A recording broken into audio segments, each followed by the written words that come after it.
The Joe Rogan Experience. But my point is that, that's how the CCP operates. They will ruin your industry, your business, for the slightest offense.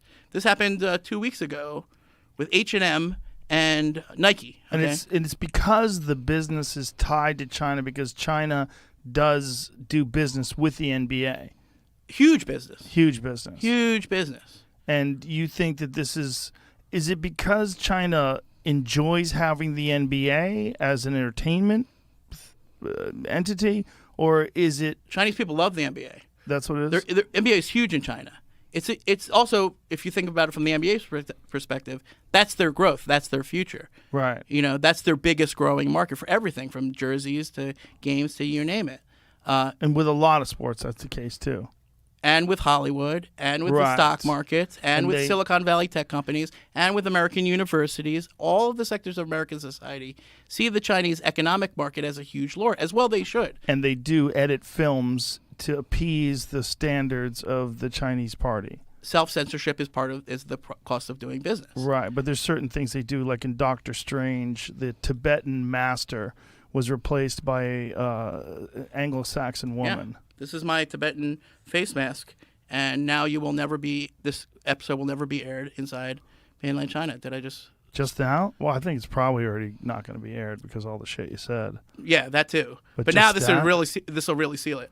Okay, and good. You know what I mean?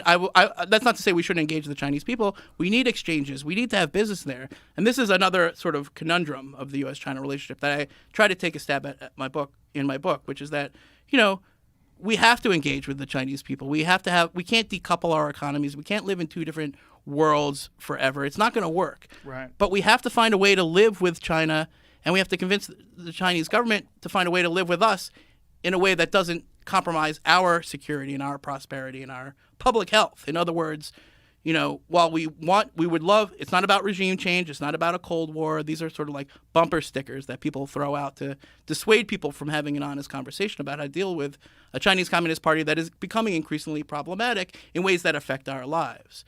And what I'm trying to say is that, we have to be clear-eyed that, this is not about China or the Chinese people. This is about the party. This is the way the party operates. Do you think that so there's that company that was airing the NBA games, they're making a lot of money off of that. They didn't want to stop airing the NBA games. They had to do that because the party said so. When Nike, what did H&M do? They put up a statement questioning whether or not the cotton they were getting from Xinjiang was made with forced slave labor. Just hey, we're going to look into it. For that one statement, their entire business in China was crushed. Okay, Nike, same thing.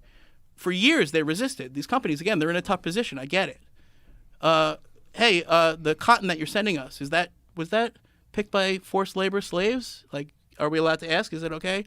Just for that, Nike's business was destroyed inside China. Propaganda campaigns. How so was it destroyed? They literally create they do boycotts. And again, it's not like here where you can boycott something, but you have to convince people. There, it's like if the government says there's a boycott, there's a boycott, right? And then your company can't sell anything in China, and that's 40% of your business. You're fucked.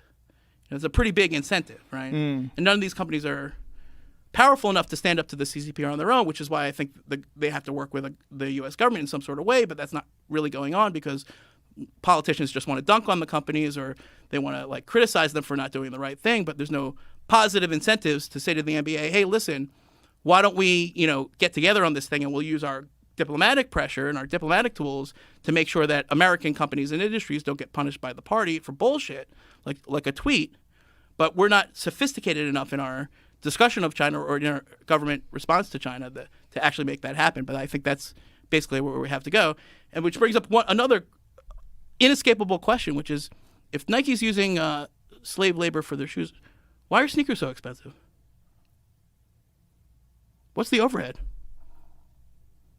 It's a very good question. How are sneakers $150? But anyway, that's neither here nor there. What would they cost if you paid people well? Exactly. Yeah.